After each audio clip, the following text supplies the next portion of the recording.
Muy bien, parte 2 del discipulado de la lección número...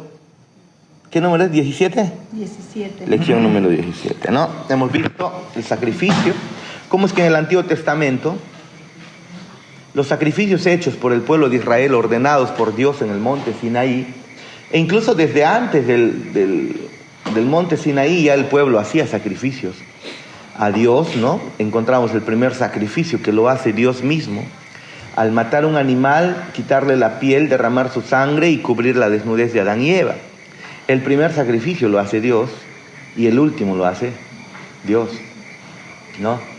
Entonces, pero estos sacrificios anunciaban un sacrificio mayor, que era el sacrificio de nuestro Señor Jesucristo. Y para que Él pueda ser sacrificado, Él tuvo que encarnarse, y justamente eso celebramos en estos tiempos, en la Navidad, la encarnación de nuestro Señor Jesús, que nació para morir, ¿no? Nació para morir por nosotros, ¿no? Entonces ya hemos visto eso la semana pasada y ahora estamos en la página 111. 10.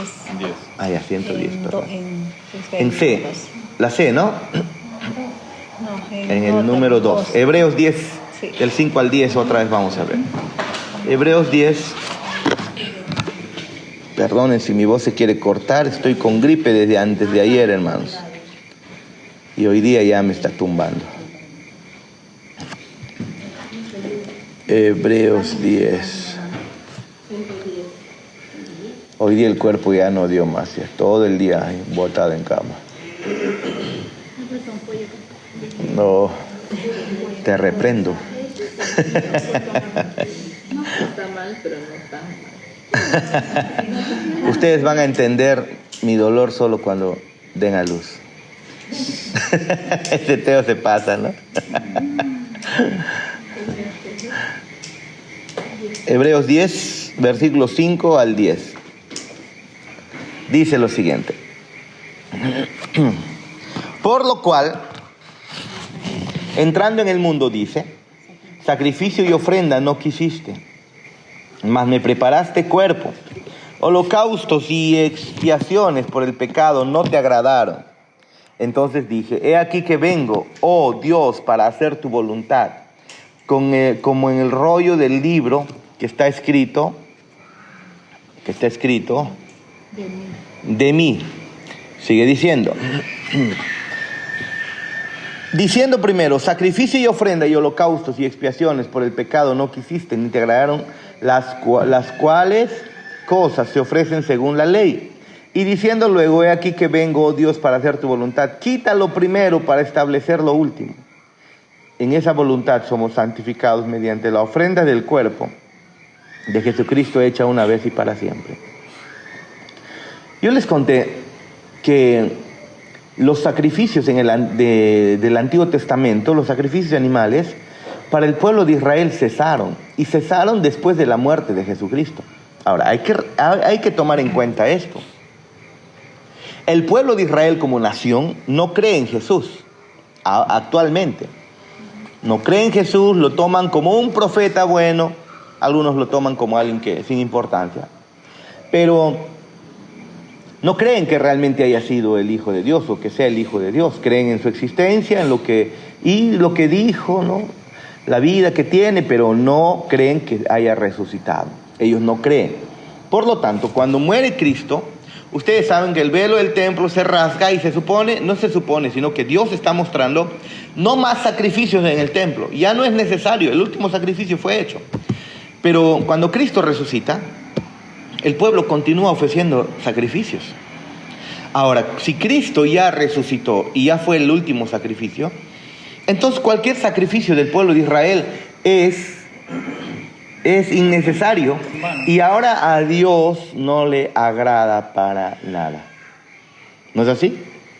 Pero el pueblo todavía seguía haciendo sacrificios en el templo hasta que Dios decide soberanamente, y ya que no quieren creer en Cristo y dejar de hacer sacrificios, bueno, pues lo que hace Dios es soberanamente levanta a un personaje. Ya les conté una vez, ¿no? el general Tito, hijo de un emperador. Este general loco que al final lo que hizo fue quemar Jerusalén, destruyó el templo, quemó Jerusalén. Vean ustedes, el templo era necesario para el sacrificio, pero ahora que Cristo había sido sacrificado, ya no era necesario más sacrificios. Pero el pueblo continuaba la tradición del Antiguo Testamento porque no reconoció a Cristo, lo rechazaron. Pero Dios había ordenado, había incluso profetizado en el Antiguo Testamento que una vez que Cristo sea sacrificado, todo sacrificio debía cesar. No lo estaba haciendo así el pueblo, y Dios soberanamente levanta, ni siquiera movido por cristianos ni judíos, sino el mismo emperador romano en su locura, quema Jerusalén, quema el templo, destruye el templo. Y miren, en el templo estaba el registro, era como el registro civil, donde tú podías ver tu genealogía. Se quema el templo, se destruyen los documentos, y desde ese momento ya no hay registros de quién es hijo de quién. Aunque lo puedan saber los que quedaron vivos, no, yo soy hijo de tal, pero ¿cómo lo verificabas? Ya no podían retroceder en su genealogía hacia atrás para decir yo soy de la tribu de Leví, yo soy la tribu de Judá. Y los levitas eran los encargados de hacer el sacrificio, ¿no? La línea sacerdotal. Y para Israel, la línea de reyes tenía que ser a través de David, la línea davídica de Judá, descendiente de Judá. Pero cuando el general Tito quema todo, destruye toda posible evidencia como para que alguien pueda levantarse en el futuro y decir, yo soy de la línea de Judá, así que yo puedo ser rey. Israel no tiene rey ahorita. Ya no puede haberlo. ¿De dónde sacarían los registros? ¿Cómo? Ya han pasado como casi 2000 años de lo que ha ocurrido esto, casi 1900 años, y ya se ha perdido toda genealogía. Ahora nuestro Dios está orquestando esto soberanamente, porque el linaje no es genético, pues. El linaje es espiritual. Recuerden que cuando Él escoge a Israel, escoge a Israel porque necesariamente tenía que escoger un pueblo donde con quien mostrarse al mundo que había desviado su corazón. No lo escoge a Israel porque era el mejor de los pueblos, no era nada. Cuando llama a Abraham y a su mujer Sara, o Sarai, no eran nada, absolutamente nada, eran idólatras. Y de su idolatría Dios los saca y se muestra quién es Él. Y les ordena adorarle, ¿no? Pero el pueblo de Israel no volvió a hacer sacrificios debido a que necesitaban templo. Pero usted sabe que no se puede construir un templo o reconstruir un templo ahorita en Jerusalén. Los grupos terroristas, los musulmanes, juntamente con los radicales, especialmente con Israel. Israel, si quiere hacer algo, lastimosamente el templo, una parte del templo creo que tiene la administración Jerusalén, Israel, y otra parte la tienen los musulmanes. Por lo tanto, ¿qué hacer ahí si necesitas reconstruir el templo para el sacrificio? No se puede hacer. Cuando lo intenten hacer, ustedes han visto que el tema religioso es bien fuerte ahí, que rápidamente se lanzan misiles, ¿no? Se atacan. Y puede ocasionar incluso una guerra mundial, tan solamente por una simple, entre comillas, simple reconstrucción de un templo, ¿no? Pero bueno, ¿qué es lo que dice acá? Miren, versículo 8. Diciendo primero, sacrificio, ofrenda y holocaustos y expiaciones por el pecado no quisiste ni te agradaron, las cuales cosas se ofrecen según la ley, claro, el Antiguo Testamento. Y luego diciendo, he aquí que vengo, oh Dios, para hacer tu voluntad. Quítalo primero. ¿Cuál es lo primero? Los sacrificios. ¿Para qué? Para establecer esto último. ¿Cuál? El de Cristo, ¿no? En esa voluntad somos santificados mediante la ofrenda del cuerpo de Jesucristo, hecha una vez y para siempre. Solamente nuestra santificación viene por el sacrificio de Cristo. Leamos juntos. Muy bien, acá en este texto encontramos uno de los pasajes más importantes respecto a la superioridad del sacrificio de Cristo. En el versículo 5 y 6, de acuerdo con esos versículos, ¿qué declaró Cristo con respecto a los sacrificios de animales? ¿Qué dice? En el 5 y 6, ¿qué dice? Porque, desde el 4, la sangre de los toros y de los machos cabríos no puede quitar los pecados. Y el 5, por lo cual entrando en el mundo dice, es Cristo hablando, sacrificio y ofrenda no quisiste, le dice a Dios, al Padre, mas me preparaste cuerpo. Es Cristo hablándole a su Padre. Te cansaron, ya no aceptaste, ya no quisiste más sacrificios, pero me preparaste cuerpo. Eso es Navidad, ¿no? Eso. Holocaustos y expiaciones por el pecado no te agradaron. Eso es ley. Entonces dije, he aquí que vengo, oh Dios, para hacer tu voluntad. Cristo se ofrece. Como en el rollo del libro está escrito de mí. El Antiguo Testamento habla acerca de Cristo. O sea, el centro de la historia de la Biblia es Cristo, hermanos. Es cristocéntrico. Luego dice el 8, diciendo primero, sacrificio y ofrenda y holocausto y expiación por el pecado no quisiste. Quita lo antiguo para establecer lo nuevo. Quita lo primero para establecer lo segundo. Entonces, ¿qué dice Cristo respecto a los sacrificios de animales? No le agradaron a Dios. No le agradaron. Porque miren, a lo que yo les decía ayer antes de iniciar en el ensayo a las 10 de la mañana, nos pusimos a ensayar, ¿no? Fuimos a la iglesia a las 10 de la mañana. Hemos tenido muchos ensayos debido a las ocupaciones de todos, ¿no? Pero ensayamos 2 veces, ¿no? El domingo en la mañana a las 10, 11 y después ayer. Pero antes de ensayar yo les dije, miren, hermanos, nosotros no somos profesionales. Aquí en el grupo no hay una voz prodigiosa. Ninguno, ni uno solo. Ni uno. No hay músicos impresionantes. En medio de nuestras limitaciones, lo que vamos a hacer, entreguémoslo para el Señor con amor, reconociendo nuestras limitaciones. ¿Qué voz es impresionante en la iglesia? Lastimosamente, honestamente, ninguna. Ninguna. Las mejores vocecitas, lastimosamente, se pierden, desafinan, ¿no es así? Desafinan terriblemente. Si nosotros pudiéramos juntar las mejores voces con la voz de Yadá y de Liz, que son relojitos, ¡genial! Pero no se puede, cada uno tiene sus limitaciones. En músicos, Dios mío, terrible, peor todavía. La banda del Chavo parece ahí. Pero yo les decía, en medio de eso, no se olviden, con las limitaciones que tengan, adoren al Señor y que sea para Él. Si en algún momento se les ocurre hacerlo solo por figurar o solo por cumplir, en ese momento lo que están haciendo no sirve. No sirve para nada. Si están buscando reconocimiento ustedes, no sirve para nada. Absolutamente no sirve. Es asqueroso. El pueblo de Israel tenía rituales para acercarse a Dios. ¿Y cuántas veces el Señor ha aceptado esos rituales? Pero cuando venían con un corazón arrepentido. Pero cuando el pecador venía, apura un becerro, trae un becerro, ya. ¿Qué dice la ley? Ya, el becerro más gordo, el sin falta, el sin mancha, y bla, ya, listo, va, de una vez. Y la actitud del corazón no era buena, la de adorar. Y lo entregaban. Sí, ahí está por mis pecados, Señor, yo reconozco que soy pecador. Padre, tú me limpias, Señor, tú me limpias de mis pecados. Listo, vámonos. Parte de un ritual, nada. Claro, parte de un ritual sucio y asqueroso. Y así había acontecido en el pueblo de Israel. Las personas solo habían tomado lo sagrado como algo simple. Por lo tanto, se acercaban a Dios de una manera absurda, así, hipócrita, solo por cumplir, y Dios detestaba. Miren lo que dice en el Antiguo Testamento,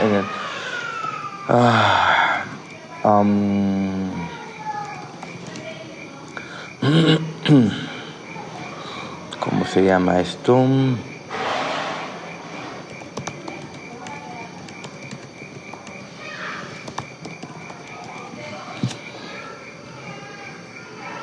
¿Cómo se llama esto? Salmos, a ver, busquemos Salmo 50, por favor. 50. Salmo 50.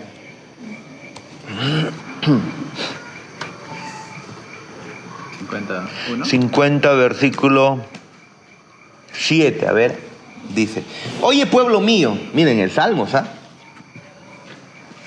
Es un salmo de Asaf, uno de los músicos. Dice: oye, pueblo mío, y hablaré, escucha, Israel, y testificaré contra ti. Es Dios testificando contra Israel. Y dice: yo soy Dios, el Dios tuyo. No te reprenderé por tus sacrificios. 57, ahora el 8. No te reprenderé por tus sacrificios, ni por tus holocaustos que están continuamente delante de mí. No tomaré de tu casa becerros, ni machos cabríos de tus apriscos, porque mía es toda bestia del bosque y los millares de animales en los collados. Conozco a todas las aves de los montes, y todo lo que se mueve en los campos me pertenece. Si yo tuviese hambre, no te lo diría a ti. ¿Qué le está diciendo Dios? Yo no necesito absolutamente nada de ti. Si yo tuviese hambre, ¿por qué tengo que venir a decírtelo a ti? Si mío es todo, ¿por qué tendría que pedirte sacrificio? ¿Acaso yo necesito consumir algo de ti? ¿Acaso yo necesito tu dinero? ¿Acaso yo necesito tus sacrificios, tus holocaustos? No necesito, dice, ¿no? Si yo tuviese hambre, no te lo diría a ti, porque mío es el mundo y su plenitud. ¿He de comer yo carne de toros o de sangre o de beber sangre de machos cabríos? No. La respuesta es no. Pero Dios había ordenado esto, David. Dios le había ordenado, haz esto, pero ahora Dios está enojado con el pueblo porque el pueblo está teniendo un simple cumplimiento ritual y no lo está haciendo con intención, con el corazón. Las formas tienen mucho que ver, la intención del corazón tiene mucho que ver. Y luego dice, sacrifica a Dios alabanza y paga tus votos al Altísimo, e invócame en el día de la angustia, te libraré y tú me honrarás. Pero al malo dijo Dios, ¿qué tienes tú que hablar de mis leyes y que tomar mi pacto en tu boca? Pues tú aborreces la corrección y echas a tu espalda mis palabras. Si veías al ladrón, tú corrías con él, y con los adúlteros eran tu parte. Tu boca metías en mal, y tu lengua componía engaño. Tomabas asiento y hablabas contra tu hermano, contra el hijo de tu madre, ponías infamia. Esas cosas hiciste y yo he callado. Pensabas que de cierto sería yo como tú, pero te reprenderé y las pondré delante de tus ojos. Entended ahora esto, los que os olvidáis de Dios. No sea que os despedace y no haya quien os libre. El que sacrifica alabanza me honrará, y al que ordenare su camino le mostraré la salvación de Dios. No era venir a traer solamente tus sacrificios por cumplir. Eso lo llegó Dios a detestar. No era el principio. Ahora, desde el principio ningún animal sacrificado limpiaba tus pecados.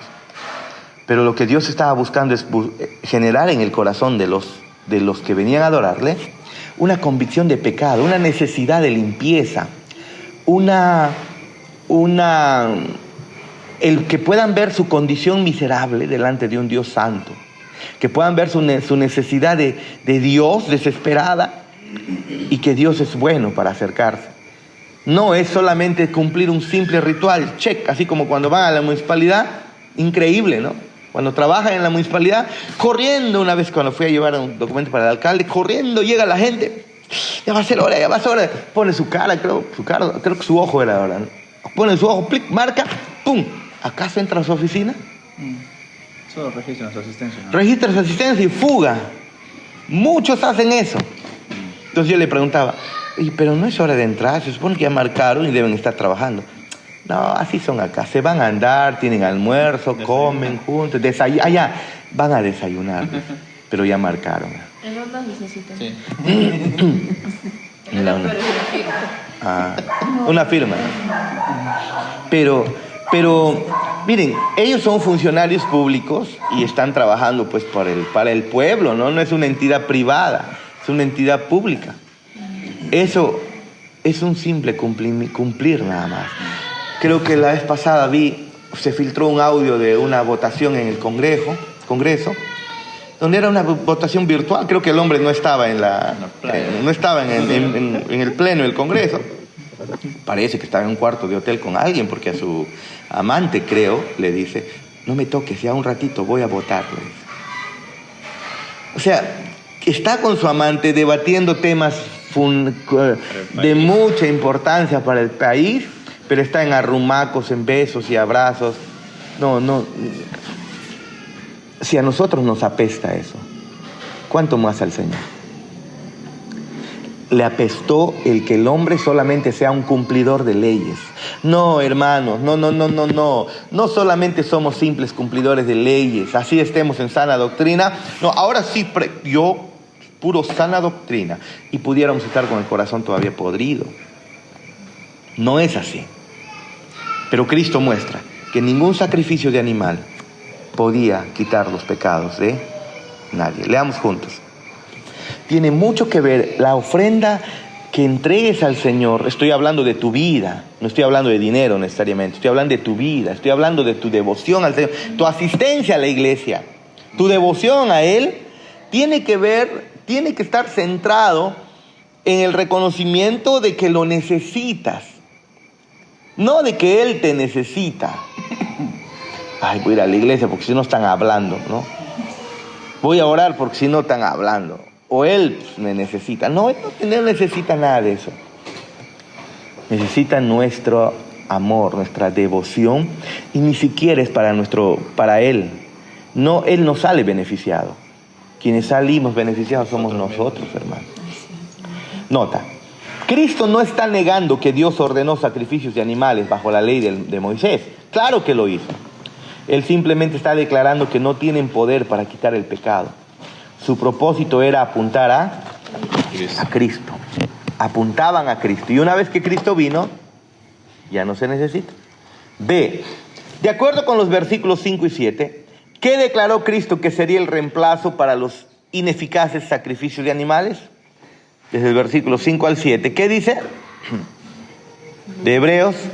Dice, entonces dije, es Cristo hablando, he aquí que vengo, oh Dios, para hacer tu voluntad. Como en el rollo del libro está escrito de mí, diciendo primero, sacrificio y ofrenda y holocausto y expiaciones por el pecado no quisiste, ni te agradaron, las cuales cosas se ofrecen según la ley, diciendo, he aquí que vengo, oh Dios, para hacer tu voluntad. Quítalo primero para establecer esto último. ¿Qué sería aquello que reemplazaría los sacrificios de animales? ¿Qué sería?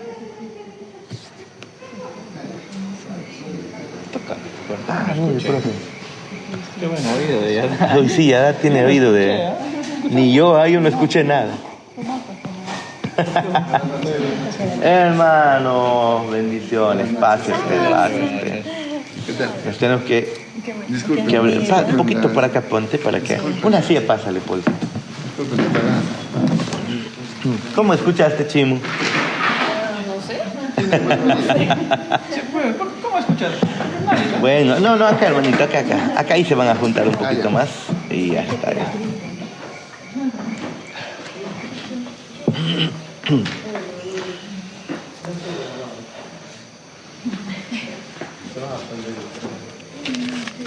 Hasta luego, Jorge, en Navidad, ¿no? Claro, lo hemos esperado y no llegó. No, es que no, yo no sabía de qué A él sí hay que hacer el callejón oscuro hoy día. Sí, porque yo le dije, ¿por qué no me dice? Yo no tenía tiempo ese rato. Veo, después me manda una foto. Bueno. Sí, callejón oscuro a él sí al final ya, por no avisarle al hermano. Perdió porque llegaron los de la IBI.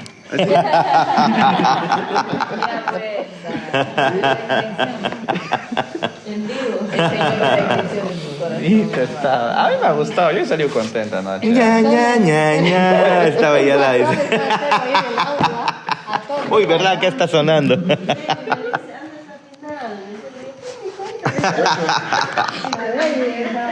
No, era el sonidista. Ay, me dice maestro. La próxima tiene que dar su especial de Ivy, ¿eh? Él quería hacer su especial. Con su canción del horno tiene que ser, pues. O no, de cumbre.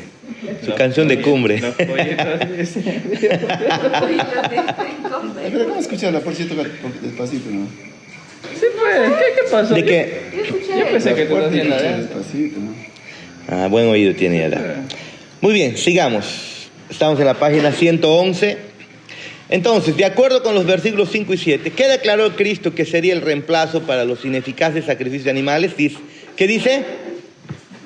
Más me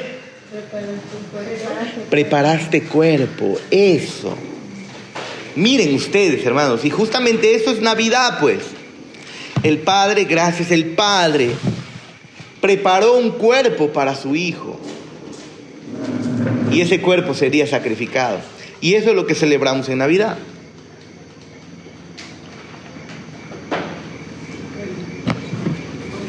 No celebramos regalos. No celebramos no celebramos la comunión con la familia. Hermanos, si nosotros pensamos que Navidad se trata de comunión con familia, que Navidad se trata de regalos a los hijos, de pavo, de panetón, hermanos, entonces estamos haciendo mal las cosas. Dice Cristo, mas me preparaste cuerpo. Eso, ¿por qué? Porque su cuerpo sería el reemplazo de los sacrificios de animales en el Antiguo Testamento. Nota, el escritor de Hebreos está citando el Salmos 46. En la Septuaginta, la traducción griega del Antiguo Testamento hebreo, ahí, Salmos 46, eso está usando Cristo. Aplicado a Cristo, se refiere a su encarnación y completa devoción a hacer la voluntad de Dios. Cristo estuvo dispuesto a tomar forma de creación. El Creador tomando forma de creación, humillándose hasta lo sumo, al tal punto que llegó hasta morir. Imagínense, Dios muriendo. ¿Quién murió en la cruz? ¿Dios hombre o Dios Dios? ¿Quién murió? Los dos. No, porque Dios como Dios no puede morir. Dios hombre. Fue su cuerpo quien murió. No, Él no murió. Él no murió. Su cuerpo murió. Pero de todas maneras, al estar unidas sus dos naturalezas, lo que se diga de una se aplica a la otra, ¿no? Pero en el sentido de haber muerto, desaparecido, no ocurrió eso con Dios, con Cristo. Muy bien, 2, versículo 7. ¿Qué dice? He aquí, oh Dios, vengo, oh Dios, para hacer tu voluntad. ¿Cuál era la voluntad de Dios? Hermanos, yo sé que te ha pasado en muchas ocasiones. Yo sé que en muchas ocasiones te ha pasado. Ay, Señor, ¿cuál es tu voluntad? Y en el pasado seguramente ayuno para saber si era David o no era David. ¿Era con David o no era con David? ¿No? ¿O era con Lita o no era con Lita? Bueno, yo sí no caí en eso de hacer ayuno para saber si me voy a casar o no. Pero estoy seguro que muchos en el pasado hacían eso, ¿no? Si van a abrir un negocio, ayuno para ver, Señor, ábreme una puerta para ver si es que es tu voluntad o no. Pero eso es justamente lo que no se tiene que hacer, o sea, yo lo veo más de esa forma. Es que yo hago un sacrificio, o sea, buscando la aprobación de Dios. Y no es así. No, pues, justamente eso él lo entiende, ¿ve? No se trata de eso. No se trata de eso. No se trata... ¿Cómo?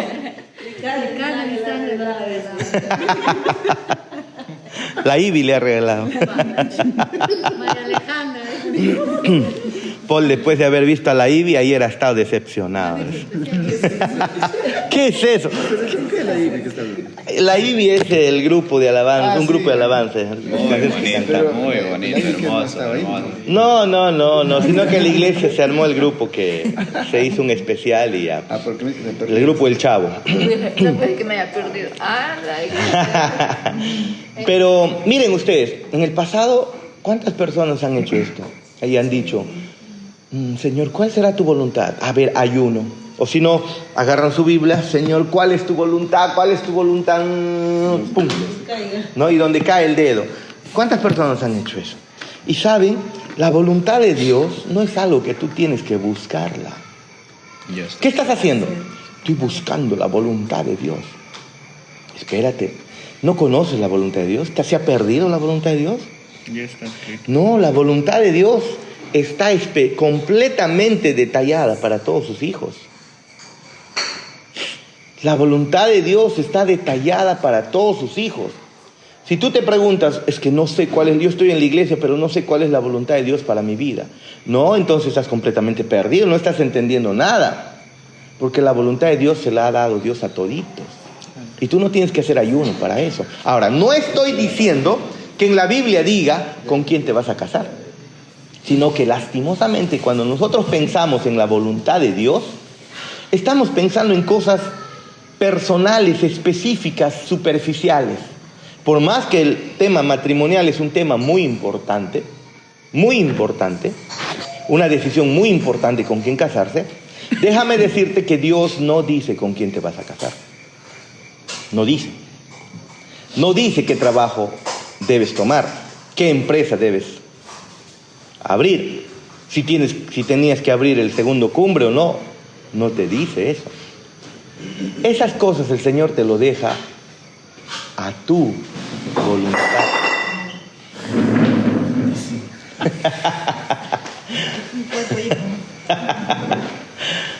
Esas cosas el Señor te lo deja a ti. Pero lo que pasa es que Dios, el Dios ha revelado su voluntad. Dios ha revelado su voluntad de manera para todos. ¿Cuál es la voluntad de Dios para tu vida? La salvación. Ahora que eres creyente, ¿cuál es la voluntad de Dios para tu vida? Agradecer. Ser santos, es decir, aléjate del pecado. Esta es la voluntad de Dios, dice. Miren, por favor, vayan a Tesalonicenses, por favor.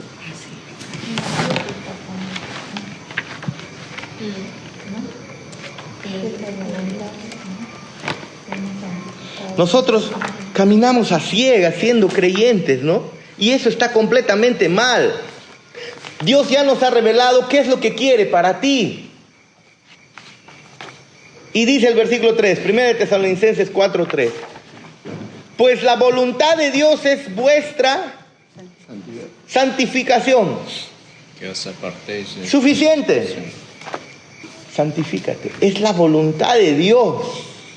Lo otro, Gálatas, por favor.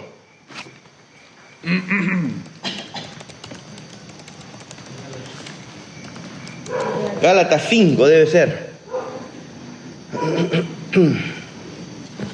No os embriaguéis, 5:18, no os embriaguéis con vino en lo cual hay disolución, sino sed llenos del Espíritu Santo. ¿Qué más es la voluntad de Dios? 5:18. 18. ¿Tesalonicenses qué era? 1:13, creo. 4. 1 de Tesalonicenses 4:3. 1 de Tesalonicenses 4:3, Efesios 5:18 y ahora Gálatas 5:18. Gálatas 5:18. No, perdón, Efesios 5:18, no es Gálatas. Efesios 5:18, no es Gálatas. Efesios 5:18. El cerebrito está medio con gripe. Efesios 5:18 dice: no os embriaguéis con vino en lo cual hay disolución, sino, o sea, no te mandes pues al alcohol. Antes de embriagar y perder la cordura y el dominio propio con alcohol, busca ser lleno del Espíritu Santo. Y lo otro, 1 de Tesalonicenses 5:18.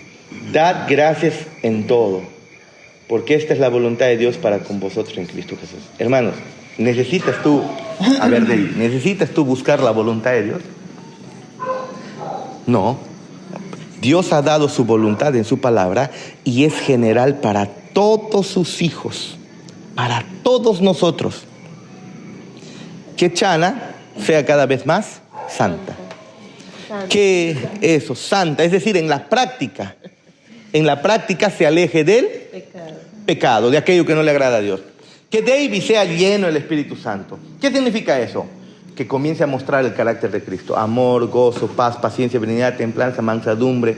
¿Se dan cuenta? ¿Ve? ¿Qué más? ¿Qué más desea Dios para nosotros? Que le demos gracias a Dios en todo. ¿Qué es lo que pasó con David cuando perdió a su hijo? Lloró mucho. Pero después de llorar, se levantó y avanzó. Gracias, Señor. Hermanos, nuestra frustración, nuestra bronca, nuestra ira constantemente viene por no ser agradecidos. Tú y yo no merecemos nada. Absolutamente nada. Debemos estar agradecidos con lo que tenemos. Vamos a ir con Yada ahora en enero. Yo les pido que estén orando por ella porque esto que le encontraron en su pechito no ha desaparecido. Se supone que con el tratamiento debe haber desaparecido. Parece que ha crecido un poco. Se tiene que ir a ver. Y entonces obviamente eso en Yada va a generar un poquito de, humanamente, en temor, ¿no? Molestia. Pero yo le digo, gracias, Señor. Tú no mereces unos pechos sanos. Nadie los merece. Agradecer a Dios por todo. Porque si no estamos agradecidos al Señor por todo, va a entrar más bien el enojo en nuestro corazón. Cuando te crees merecedor, así son los hijos que se creen merecedores, que tienen el derecho de que sus padres le den todo lo que les da. Son hijos malcriados, son hijos que al final de viejos, pero tú me tienes que dar, pues, ¿quién te has creído? ¿No? Yo siempre vi a mi papá como que así, esperando su sonrisa, ¿no? Wow, y una sonrisa suya para mí era suficiente, no me importaba si me daba o no me daba, era suficiente. Y para con Dios mucho más, no merecemos nada de Él. Ya nos ha dado todo. ¿Y cuál es la voluntad de Dios? Miren ustedes, hermanos, que seamos salvos, que seamos agradecidos, que estemos agradecidos de nuestra salvación. Y una vez salvados, que estemos agradecidos de nuestra salvación, que estemos gozosos, ¿no? Pero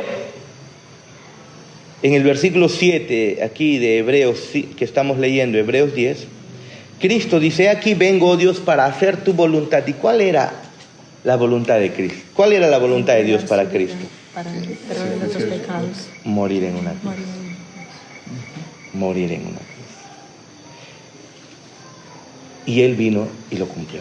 Pero hay una controversia, ¿no, pastor? Él dice la voluntad de Dios, pero Cristo, estando en la naturaleza humana y divina, también supongo que ha tenido pues un contraste. Claro, al ser humano el dolor y al conocer, al ser el Dios mismo, al ver el aborrecimiento de Dios en la cruz que se le venía, obviamente llegó a una angustia de sudar gotas de sangre, ¿no?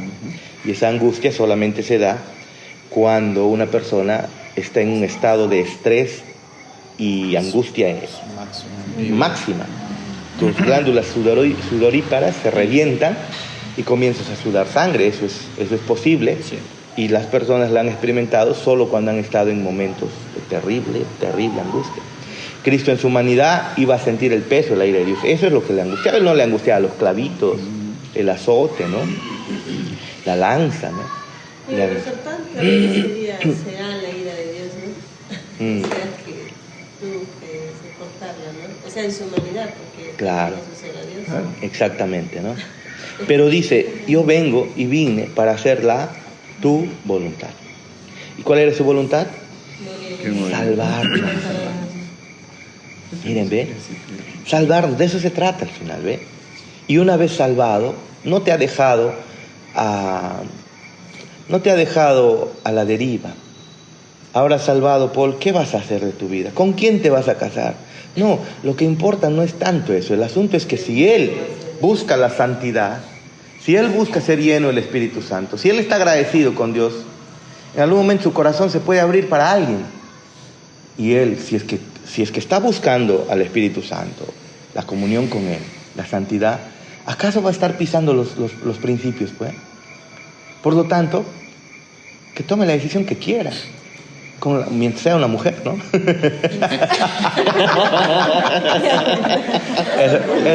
eso le pasa por chancar a la IBGB.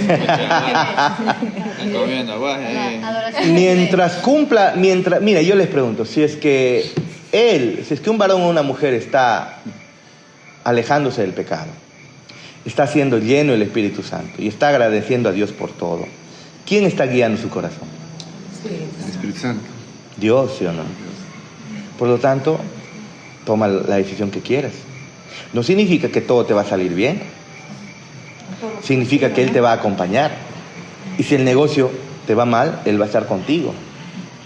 No significa que todo va a ir, se va a multiplicar. Puede haber pérdidas, no importa. Pero mientras sigas teniendo el corazón pegado al Señor, agradecido, estás bien. ¿Significa que aunque va mal, esa era su voluntad? El asunto es que tienes que estar agradecida en todo. O sea, ¿tu confianza no está en el hombre o está en Dios? Ese es el asunto. ¿Dios ha prometido que todo el mundo se va a casar y va a ser feliz para siempre? No. Los corazones son distintos.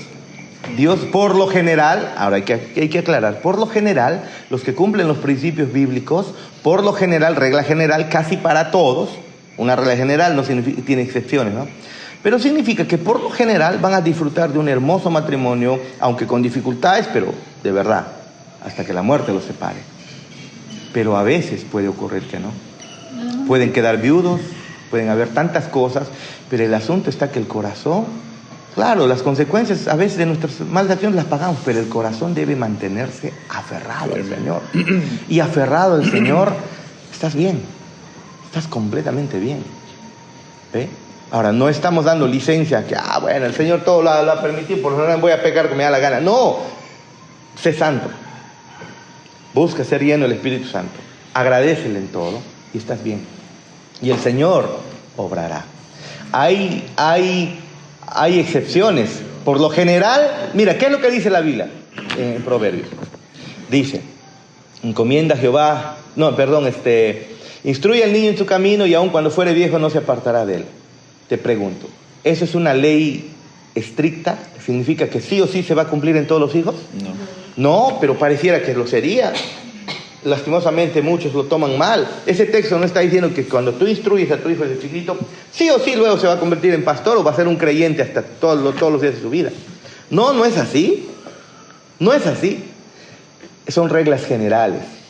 Está diciendo, por lo general, si tú instruyes a tus hijos, aun cuando sea viejo no se va a apartar. Pero hay excepciones, donde lastimosamente, soberanamente, el Señor permite que se aparten. A ver, ¿dónde está tu corazón? ¿En quién está tu corazón? ¿Sigues confiando en Él? John Piper, sus hijos, todititos, sirviendo en la iglesia y algunos de diáconos. Y uno de sus hijos, cuando cumplió 44, se le ocurre salir del closet siendo diácono. Él puso su cargo a su disposición y dijo, me siento vergüenza porque mi hijo está apoyando el LGTB. Y la iglesia le dijo, espérate, tu hijo ya no tiene 18 años, ya tomó sus propias decisiones. Hemos visto tu piedad, hemos visto que mientras ha estado contigo, tú lo has, desde pequeño lo has encaminado. Y si él ha decidido desviarse, patear toda su fe, es responsabilidad de él, no tuya. Tú le has encaminado siempre al Señor. Nuestros corazones, hermanos, son diversos. Nuestros corazones son terribles. El que seas hijo de pastor no significa que ya seas salvo. No significa eso. Pastor, entonces, ¿cómo debe ser nuestra actitud nosotros, como seres humanos, cuando tenemos una necesidad, que puede ser de cualquier índole, económica, de sanación o espiritual, ¿no? Entonces, si vamos a aprender ahora que nosotros primero debemos buscar ser santos, estar llenos del Espíritu Santo, ¿no? Estar gozosos en Dios, agradecer a Dios en todo y procurar ser salvos. Entonces, eso va en contrasentido. Entonces, ¿no debemos orar, por ejemplo, por algo específico, un punto? No, claro que sí, pero, o sea, lo que pasa es que a veces, hermano, nosotros olvidamos lo fundamental y nos vamos directo a lo específico. ¿Y qué es lo que el Señor dice en Mateo 6, no? Buscad primeramente el reino de Dios y su justicia, y todo lo demás viene por añadidura. Y está diciendo, mira las aves del campo, no tejen ni hilan, mira los lirios del campo, no se visten, y el Señor las sustenta. Mira todo eso. ¿Acaso no va a hacer con nosotros ello? Es más, mira, vayamos a Mateo 6, por favor. Las palabras ahí de Jesús son reveladoras y que a veces las pasamos por alto, hermanos. Dice,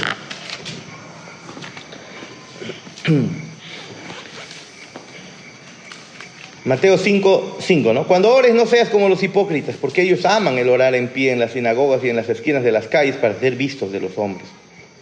De cierto os digo que ya tienen su recompensa. Mas tú cuando ores, entra en tu aposento y cerrá la puerta, ora en tu Padre que está en lo secreto, y tu Padre que te ve en lo secreto te recompensará en público. No está diciendo que no podemos orar públicamente. Lo que está diciendo, Mateo 6, ¿no?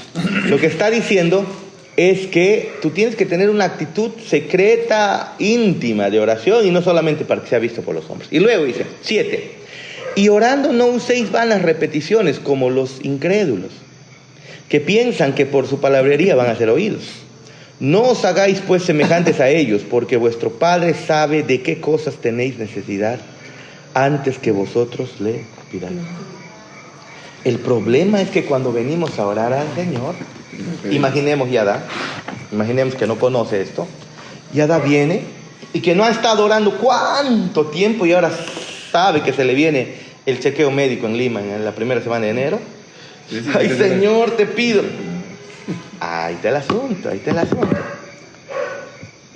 Ella pudiera incluso ni siquiera pedir por eso, pero estar cumpliendo el buscar al Señor con devoción, en santidad, ser llena del Espíritu Santo, y pase lo que pase, va a estar bien. Pase lo que pase, va a estar bien. Pero nosotros todavía que vemos a Dios como bombero, se nos incendia la casa y recién lo llamamos. Y una vez que nos apagó, Olvidamos. otra vez de nuevo, olvidamos de él. Y dice, orando no uséis vanas repeticiones como los gentiles que piensan que por su palabrería serán oídos. No os hagáis pues semejantes a ellos, porque vuestro Padre sabe qué cosas tenéis necesidad antes que vosotros le pidáis. No significa que no puedas pedir dirección específica, lo puedes hacer, pero la pregunta es, por lo general, tu oración a Dios, ¿dónde va orientada? ¿Hacia tu santidad? ¿Hacia tu comunión con el Señor? ¿Hacia reflejar el carácter de Cristo? ¿Tú pides eso o lo que estás pidiendo generalmente son cosas materiales? Ustedes piden y no reciben porque piden mal, dice. ¿Para qué? Para gastar en sus placeres, dice. ¿Y qué es eso? Señor, sáname. Una vez sanados, Te olvides. lo gastamos en nuestros placeres. Y no es la manera. Pero miren cómo dice el Señor que debemos orar. Versículo 9. Vosotros pues oraréis así. Padre Nuestro que estás en los cielos. espérate. No es Padre mío. La oración es comunitaria. El cristiano no es egoísta. El cristiano no está pensando solo en su casa y olvidándose de la casa de sus hermanos.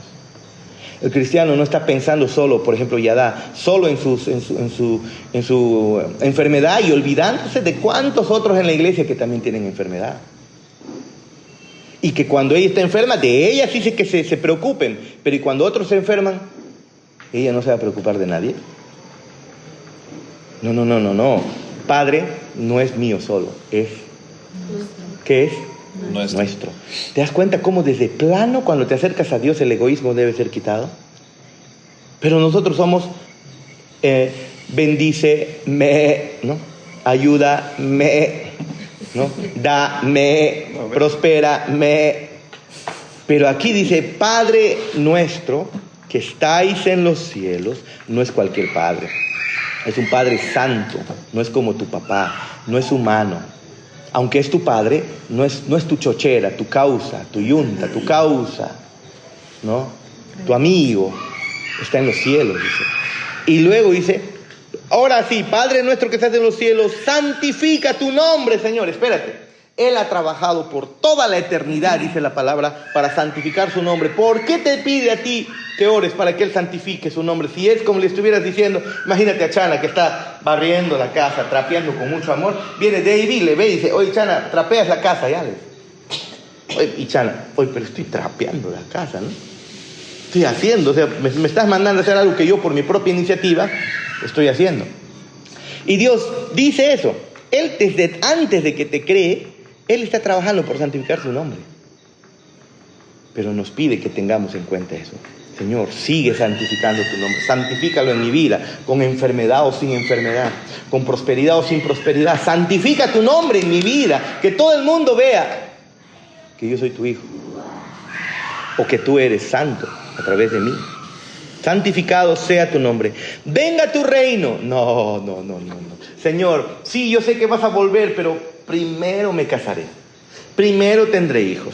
Primero mi empresa. Primero... No. El creyente verdadero quiere que todo esto de una vez sea terminado. Y que el Señor de una vez nos glorifique. ¿Es nuestro deseo?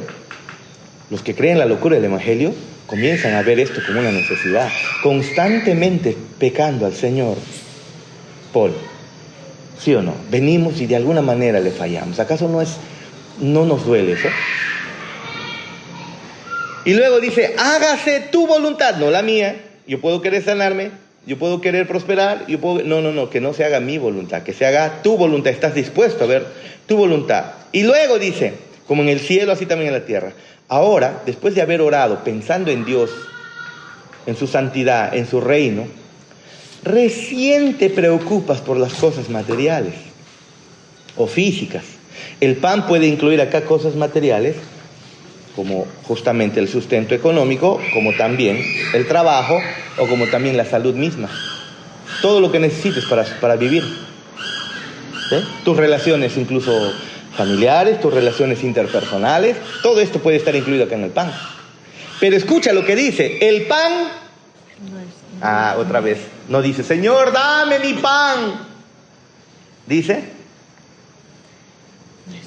otra vez dándonos cuenta que el cristiano no es egoísta. El cristiano no ora egoístamente por sí solo. El cristiano se preocupa por sus hermanos. Señor, tal vez otros no tienen. Y en vez de preocuparte por ti, te preocupas por los demás. Ese es un corazón que ha entendido el Evangelio. Perdona. Danos hoy el pan de cada día. Dánoslo. No a mí solito. ¿Y qué me importa el vecino? ¿Qué me importan mis hermanos de la iglesia? No a mí solito, a todos. Danos. ¿Y qué más dice? Perdón. Y perdóname a mí solito. No, perdónanos a todos. No estoy pensando solamente en mi ofensa, estoy pensando en todos los. Señor, perdónalo, porque mira, está descarriado, está desviado. Perdónalo, guárdalo, Señor. ¿Se dan cuenta? Increíble, ¿no?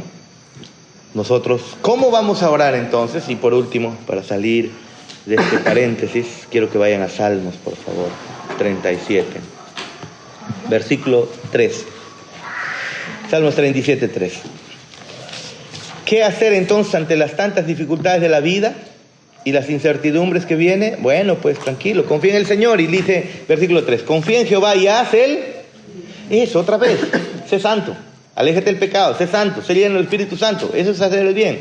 Confía en Jehová y haz el bien. Y habitarás en la tierra y te apacentarás de la verdad. Son palabras de bendición para nosotros. Y luego, si eso está ocurriendo, pues deleítate a sí mismo en Jehová. 37:3. 37:3. Confía en Jehová y haz el bien y habitarás en la tierra y te apacentarás de la verdad. Deleítate a sí mismo en Jehová. Y Él te concederá las peticiones de tu corazón. ¿Qué significa? Que, a ver, si tú realmente estás siendo lleno del Espíritu Santo, alejándote del pecado, dando gracias a Dios en todo, yo te pregunto, Chana, ¿los deseos de tu corazón van a ser pecaminosos? ¿Vas a estar pidiendo de repente, Señor, todos tienen su Ferrari, yo quisiera mi Ferrari, Señor? ¿Crees tú que un creyente va a estar orando así? Miren, yo les digo honestamente, nunca oré por tener un carro. Bueno, en Lima, yo me iba a comprar mi carro. Pero cuando vine a vivir a Tingo María, ya pues obviamente las cosas cambiaron, ¿no? Nunca pensé en tener un carro, jamás pensé en tener un carro. Y ustedes saben, llegó prácticamente gratis, sin pagar ni 10 céntimos. ¿Fue necesario orar por un carro? No fue necesario. El Señor lo dio al final para el servicio de muchos, incluso de mi iglesia, para mi familia. Pero hermanos, un corazón que ama al Señor, ¿va a estar buscando principalmente cosas materiales? No. Deleítate a sí mismo en Jehová. Mira, confía en Jehová, haz el bien, se deleita a sí mismo en Jehová y Él concederá las peticiones de tu corazón. ¿Qué significa? Que si tú estás caminando en buscar al Señor, en alejarte del pecado, ¿quién guía tu corazón? Por lo tanto, lo que tú pidas van a ser deseos de su corazón. No es que son necesariamente tus deseos, son deseos suyos puestos en tu corazón. Y Él las concederá.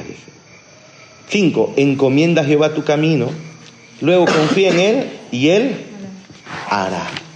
Esa es la manera. Mientras respetes los principios, vamos, avanza, haz lo que tengas que hacer. No tenemos que estar poniéndonos a orar.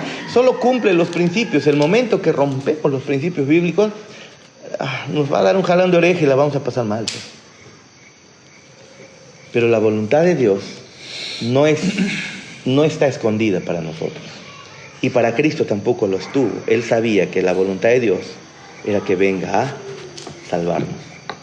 Nota, esta es una referencia no solo a la disposición de Cristo, de hacer la voluntad de Dios, sino también a su perfecto cumplimiento de esto. C. De acuerdo con el versículo 10, ¿cuál era la voluntad de Dios y qué fue lo que logró? Versículo 10, ¿qué dice? De Hebreos, por favor, volvamos a Hebreos. Dice, en esa voluntad somos santificados mediante la ofrenda del cuerpo de Jesucristo hecho una vez y para siempre. La voluntad de Dios fue que Cristo sea sacrificado por nosotros. ¿No es así? Esa fue la voluntad. ¿Y qué logró? Santificación eterna para ti, para mí. Ser declarado santo cuando David todavía no lo eres en la práctica. ¿No? Declarado santo cuando en la práctica, Paul, seguro tu mamá conoce algunos de tus fallas, ¿no? Priscila, seguro tu mamá, tus hermanos conocen todavía hay cosas que no son santas de ti. Y uno mismo también. Y uno mismo también. Pero se trabaja eso. Pero hemos sido declarados santos y sin manchas. Increíble, hermano. Porque si no, no puedes tener comunión con Dios. Tienes que haber sido hecho santo verdaderamente. Y ahí está el asunto, porque generalmente esto no lo creen. El día que fallaron, ya se alejan de la iglesia, no quieren saber nada y entonces ya peor se desbandan al mundo. No. Si realmente has creído en esta locura del Evangelio, has sido declarado santo para siempre. Cristo logró ello, hermano. No es licencia para vivir como nos da la gana, pero también, por otro lado, es un ánimo para mantenernos firmes en el Señor, ¿no? Sabiendo que el pecado ya no es problema para Él. Nota, la voluntad de Dios era que Cristo ofreciera su cuerpo una vez y para siempre, llevando los pecados de su pueblo. Su ofrenda perfecta es lo que santifica a su pueblo, o lo hace santo delante de Dios. Tú abres las cartas del apóstol Pablo, por ejemplo, la carta de Pablo a la iglesia de Corinto, una iglesia desordenada por completo. Constantemente hago el ejemplo, ¿no? Y les recuerdo este ejemplo grave de la iglesia de Corinto, donde un hombre de mujer tenía a su madrastra. ¿En la iglesia habrá esas cosas? No creo, ¿no? Pero él lo tenía como madrastra a su mujer. Pero Pablo comienza diciendo, santos, estoy escribiendo a los santos del Señor. Increíble, ¿no? Ahora, pero no significa que no va a actuar en contra del pecado. Viene Pablo y dice, saquen a ese hombre, expúlsenlo para que se pierda, para que su cuerpo sea destruido por Satanás, dice. Ahora, Pablo está siendo drástico ahí para que no se dañe el testimonio de la iglesia. Está cuidando la santidad de la iglesia. Pero por otro lado, es un acto que al final, de amor para con el creyente, que una vez que es confrontado públicamente, el hombre se arrepiente. Si se arrepiente, es creyente. Si no se arrepiente, incrédulo, así. ¿Sí? ¿Qué hace la diferencia? ¿El pecado? No, la actitud delante de Dios. Arrepentimiento. ¿No? 9. De acuerdo con el versículo 9, ¿qué cambio ocurrió en la manera en que Dios se relaciona con su pueblo cuando Cristo murió por sus pecados? Versículo 9, ¿qué dice? Él quitó lo primero para restablecer esto último. Él quitó el acercarse delante de Dios a través de ceremonias, sacerdotes, sacrificios. Y ahora el acercamiento a Dios es directamente a través de Él. La encarnación y obra de redención de Cristo pusieron final al sistema de sacrificios del Antiguo Testamento, con sus sacerdotes y ceremonias. Él es el cumplimiento de todas las promesas y tipos del Antiguo Testamento. Y el fundamento del nuevo pacto, a través de Él, el creyente se acerca a Dios. Hermoso, ¿no? Dime. Hay varias, pero bueno, considero así yo personalmente, opinión personal, que cuando miramos la voluntad de Dios, hoy usted nos está enseñando que la voluntad de Dios netamente está relacionado a los frutos del Espíritu Santo. Claro, exacto. Y fuera de eso no es la voluntad de Dios. No. Lo que estoy diciendo es que hay una voluntad general que tú la tienes que seguir. La voluntad general es para todos. Él no nos ha dejado a la deriva. La voluntad es que seas lleno del Espíritu Santo, que seas santo. Sobre eso, mi hermano, tú puedes tomar decisiones. Te ha devuelto tu albedrío para que gobiernes, sojuzgues la creación, para que te enseñorees de ella, para que tomes las decisiones respetando los principios bíblicos. Guiado por el Espíritu Santo, puedes hacer muchas cosas. Así avanzó la Europa cristiana después de la Reforma, si te acuerdas. De tal manera que la economía, las industrias se activaron, las empresas se multiplicaron, porque los creyentes comenzaron a vivir para la gloria de Dios, buscando en primer lugar su comunión con el Señor. Y luego, un corazón lleno del Espíritu Santo. Miren, hermano, cuando alguien es lleno del Espíritu Santo, se convierte en mejor persona. David. Claro, y siendo una mejor persona, es decir, la persona se potencia. ¿Acaso no puede alcanzar tantas cosas? Pero no pensando en su logro personal, sino siempre pensando en la gloria de Dios. ¿Puedes pedir por cosas específicas? Sí, pero en primer lugar, preocúpate por las cosas generales. ¿Cómo está tu carácter delante del Señor? ¿Tu carácter está siendo formado al carácter de Cristo? ¿Te estás pareciendo a Cristo? ¿Estás confiando más en Cristo? ¿Estás alejándote más del pecado? Esas son preguntas necesarias que tenemos que hacernos. Fundamental. Para luego, cuando estás en ello, claro, Señor, guíame en este trabajo, guíame en este emprendimiento, guíame en esta decisión, guíame con esta relación, guíame en esto, Señor, ayúdame. Y claro que Él te va a guiar porque está guiando tu Santo Espíritu. Mi pregunta es la de, o sea, ustedes enseñan los frutos del Espíritu Santo, ¿no? Ajá. Eso es personal, o sea, la voluntad de Dios es de que nosotros continuemos dando frutos del Espíritu Santo. Sino de manera general, nosotros muchas veces, bueno, yo he dicho, ¿no?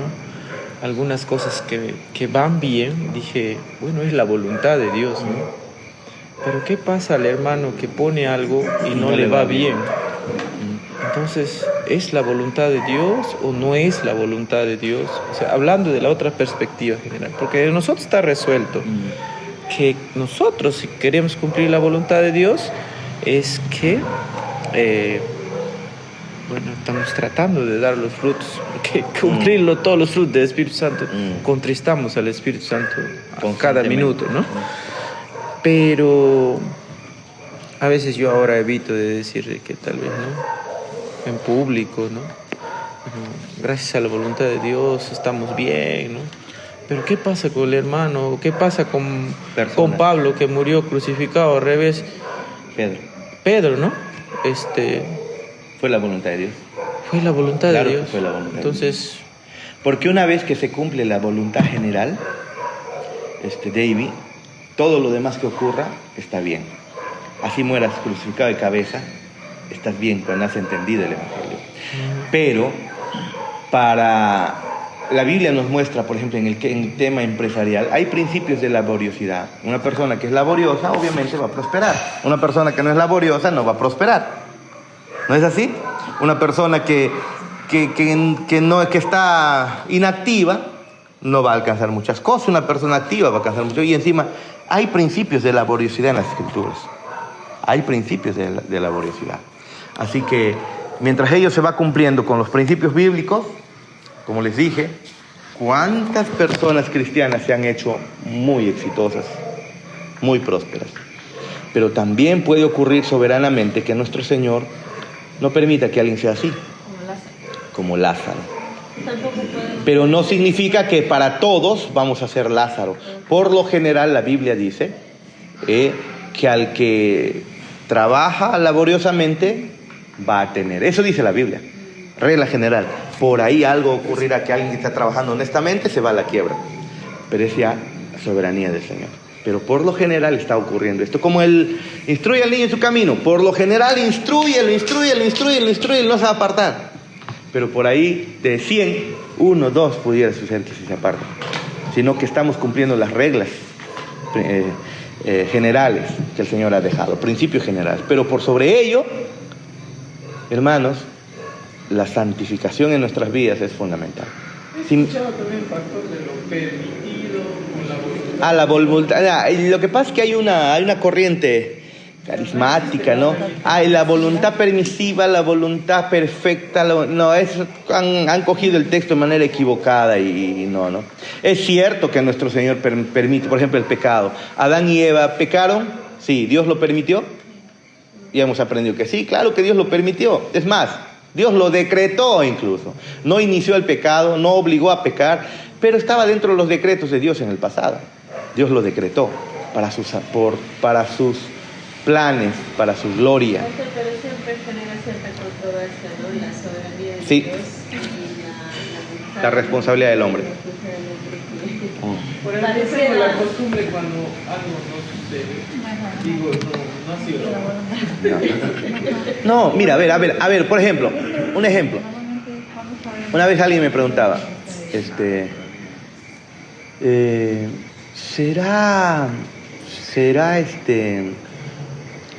¿será mi esposa la mujer correcta? La mujer idónea. La mujer, ahí está eso, ¿no? La idónea. ¿Será mi mujer la mujer correcta? ¿O habré metido la pata? ¿Sabes cómo se soluciona eso? A ver, miren el certificado. Pues. Miren su certificado de matrimonio. Si la que está durmiendo a tu lado es la que cuadra con el certificado de matrimonio. Si cuadra, es porque es la correcta. Punto. Obviamente que tiene que cuadrar, ¿sí o no? Si con la que estás durmiendo al lado es la que encaja con tu certificado de matrimonio, esa es la correcta.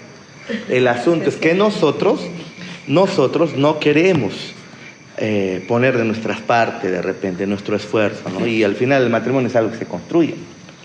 ¿Será la iglesia correcta ahorita? Ya, primero revisa los principios bíblicos. ¿Hay evangelio en la Biblia? ¿No? ¿Se está cumpliendo los principios bíblicos en la Biblia? Hay cosas fundamentales para ver si una iglesia es bíblica. Si están saltando, gritando, obvio, con toda seguridad no estás en la iglesia correcta. Si están ahí haciendo sus locuras, profecías y todo eso.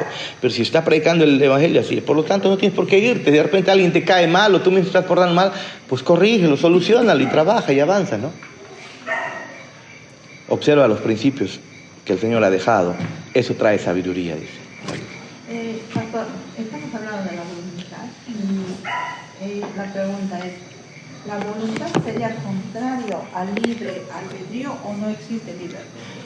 El creyente nació o fue creado, la persona fue creada, Adán y Eva fueron creados libres, espíritus libres. Pero una vez que cayeron en pecado, quedó su voluntad esclavizada a Satanás. Cuando nacemos de nuevo, nuestra voluntad es regenerada. Lastimosamente somos susceptibles todavía a la carne, pero ya tienes el albedrío libre. Significa que tienes la capacidad de elegir entre lo bueno y lo malo. En el pasado, cuando a Paul le decían, oye, vamos a unas chelitas. Vamos, pe. ¿No? Van, pe. No le importaba nada si le ofendía a Dios o no. Ahora no. Cuando seguramente ya le habrán dicho, vamos a unas chelitas. Ahora tiene él la libertad, el albedrío libre, pues. La capacidad de escoger entre sí y no. Y nacido de nuevo, escoge no seguir a su carne. ¿Ve? Entonces, pastor, ahí no estaría obrando la voluntad de Dios, sino... No. Nosotros tenemos nuestro Dios, nosotros vivimos bajo la soberanía, la sombría general de la soberanía de Dios. Dentro de ello también eres responsable. Lo que pasa, hermana, es que la Biblia está enseñando siempre esta doctrina, a lo que confunde a muchos. Yo no lo entiendo, no te voy a decir que yo lo entiendo, pero lo que te tengo que decir es que Dios sí lo enseña y es evidente. La Biblia dice que Dios es soberano, pero también la Biblia dice que tú eres responsable. Eso con David Paro peleando. Ahora, ¿qué se tiene que predicar? Ambos. Jamás echándole la culpa a Dios. Porque Dios ha querido. No. Somos responsables de nuestros actos, pero al fin, lo que pasa es que nos confundimos con las situaciones temporales de este mundo, que no nos va a durar ni 50 años, ni 100 años por lo mucho. Pero la voluntad general de Dios es, si ya te has salvado, ya eres salva. Y un día lo verás, te darás cuenta que este mundo, transitar en la tierra, es algo pues pasajero, pero completamente mira, pasajero. Mira, en este caso, no, mira, un caso, por ejemplo, de que un creyente cae en pecado, ¿ya? cayó. Esa fue la Ya, voluntad de Dios. claro, eso es lo que yo digo a David, ¿no? Él me dice, no, pero eso fue la voluntad de Dios. O sea, pero es que como yo digo, Dios no le está llevando a pecar a esa persona. No, Dios o sea, no en ese incita el punto, pecado. Yo digo, no incita al pecado. Y es el ser humano responsable. Pero yo te pregunto. Pero al mismo tiempo, ¿quién lo permite? Dios. O sea, Es cierto, claro. pero el hombre no deja de ser responsable. Mire, Pero eso lo que no pasa quita es la que Dios, responsabilidad, ¿no? lo que ha hecho es que la manera en cómo ha creado todo y a nosotros es, la manera de él hacer cumplir su voluntad es haciéndote responsable. Pues. Claro. Tú eres responsable y te va a pedir cuentas por lo que haces. Te va a pedir cuentas por lo que haces. Claro. ¿Qué dice eso? Claro, pastor, pero lo que tenemos ¿Qué es las eso? limitaciones, Ajá. especialmente limitada, quizás nunca vamos a No vamos a entender. comprender. Eso, como por ejemplo, el Padre es Dios, el Hijo es Dios, el Espíritu Santo es Dios. ¿Lo entiendes? Porque si lo entiendes, avísame, haz una clase, porque yo no la entiendo. Yo no la entiendo. Dios es soberano, el hombre es responsable. Son dos verdades fundamentales. ¿Tú lo entiendes? Avísame si la entiendes para que me hagas una clase, porque yo tampoco la entiendo. Lo que tenemos que hacer es que predicar ambos. El hombre es responsable, pero por sobre todo Dios sigue siendo soberano. Cuando habla, por ejemplo, de la muerte de Cristo, porque los que le llevaron a la muerte eran, Dios lo permitió. Porque ya Y lo estaba decretó establecido. antes de que cree Pero todo. eso no quita la responsabilidad. Eso no quita la responsabilidad, no quita. Dios los va a juzgar y los condena al infierno incluso. Pero no Pero quita. sucedió lo que el Señor había establecido. Claro que estaba sí. escrito. A través de los corazones inicuos y pecadores. ¿Qué decías tú ya? A mí me ayudó a pensar también. Yo tenía ese dilema de, no, si el hombre tiene libre albedrío, ¿cómo sabe Dios qué es lo que va a pasar? ¿Qué tal si el hombre decide otra cosa? Y no es lo que Dios quiere. Entonces, tú sabes que Dios es soberano y que decidas lo que decides, Él ya sabe qué es lo que vas a decidir. Y si decides algo, por ejemplo, erróneo, siendo ya creyente, pues aunque no te vas a ir al infierno, va a tener consecuencias en la tierra. Pero Sí. también el Señor puede usar eso para enseñarte muchas cosas. Que ese pecado no lo puedes volver a cometer. ¿No? Por Y ejemplo. como creyente ya vas aprendiendo. Claro, aprendes. Tus pecados actuales te ayudan a temer más a Dios. Porque te das cuenta que cuando los cometes, te sientes sucio. Ahora, ¿Dios lo está permitiendo? Sí. Claro que lo está permitiendo. Pero Él le está motivando y obligando. Oh, peca, anda, fornica o lo que sea. No está haciendo eso. Pero claro que esos pecados, si eres creyente, te va a doler. Y en la próxima vas a reconocer en qué momento puedes fallar y te alejas. Te alejas. Aprendes a reconocer dónde caes y te alejas de esas situaciones.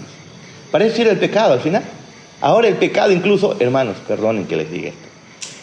Espero que se entienda bien, pero los pecados incluso son de bendición para nosotros, no en el sentido de que debes pecar, sino en el sentido de hacerte ver el dolor en el corazón, el contristar al Espíritu Santo que tú luego no lo quieres cometer. ¿Acaso, hermanos, una vez que fallaste y ya no puedes orar, te duele, no porque el trono esté cerrado, sino porque tú te sientes culpable, ya no quieres orar y te sientes incómodo y el corazón comienza a enfriarte y tú reconoces dónde comenzó? Pides perdón al Señor y la próxima vez que ves ese pecado, esa posibilidad de pecado, ¿qué haces? Te alejas, ¿sí o no? ¿Qué ha ocurrido? Que ahora eres más santo. ¿Y a través de qué? A través de haber tropezado. Increíble, ¿no? Y duele. Pero no hacemos, bueno, como siempre, cada vez que peco me hago más santo y voy, le entro. No, eso ya es un corazón incrédulo, ¿no? ¿Dónde está, profesor, esa? Cuando comete ya pecado. Diga. Ese versículo donde dice, ¿no? Mientras uno mayor pecado ha tenido, mayor amor a Dios va a tener, ¿no? Ya ese es cuando... Lo que pasa es que... Ahí está, profesor. Claro, pero eso es en el arrepentimiento, en el nuevo nacimiento. Es como Yada estaba preguntando, decía, ¿no? Yo veo a Anthony y yo le veo que él, ustedes saben que antes, si ustedes han conversado con Anthony, cuando Anthony habla de su vida pasada, él llora, dolido de haber hecho lo que ha hecho. Y entonces Yada decía, pero yo no me siento tan pecadora de un tiempo, decía. ¿Cómo ellos se sienten? Y claro, pues Yada no se ha ido a perder, no ha estado en fiestas, no ha estado por acá, por aquí, por allá, por todos lados, sino que ha estado siempre en la vida cristiana, ¿no? Entonces viene Anthony después de haberse desbandado, el mismo testimonio dice, había desbandado de maneras horribles, vuelve y se arrepiente, y cuando pide perdón él se siente pues agradecido. Y hay una diferencia entre un corazón que entiende su pecado, y en el caso de él entendió su pecado después de haberlo practicado terriblemente. Y Adá, es necesario, yo le decía, tú tienes que ver tu pecado, que no es diferente al de Anthony, en ti misma, porque como hija de pastor o como creyente en la iglesia puede haber harto orgullo, puede haber hartas cosas en el corazón que también tiene que llevarle a ver a Cristo como pecaminosa, como lo que es sucio, sigue siendo sucio de igual manera, solo que en la práctica aquel que se ha desviado más y luego vuelve a los pies del Señor, obviamente pareciera que entiende mucho más el perdón de Dios, el perdón de Dios. Eso es cierto. Pero no significa que no lo pueda ver un Juan el Bautista, por ejemplo. Es como Juan el Bautista caminó pues desde siempre con el Señor. Y él entendió el pecado de manera increíble también, ¿ve? O sea, el asunto está que tanto tú seas... Henry era. Marto. Chao, Henry. Dije que se moría. Henry. Vamos ahora para terminar. Se la ha quemado. Se la ha quemado. ¿Cuenta que no sea el arroz? Siéntete, jálate, si ya estamos terminando. Ese es su pecado. Pero, hermanos, la voluntad de Dios, no se olviden, es que nos alejemos del pecado. Hazlo y todo lo que hagas va a estar bien. Así te vaya mal, vas a estar bien. No hay problema. Va a estar. Y si Dios permite incluso tragedias, afróntalo con los principios bíblicos. Con paciencia, con amor. Si tienes que salir del atolladero, producto de haber obrado, haber decidido mal, pues sal. Lo que Dios ha prometido es que va a estar contigo en todo momento. Cuando tomes malas decisiones y cuando tomes buenas decisiones. Si es que eres creyente, así va a ser siempre. Y generalmente te va a guiar a buenas decisiones. Pero a veces Él va a permitir algunas malas para ver dónde está tu confianza, en Él o en que las cosas van bien. Amén.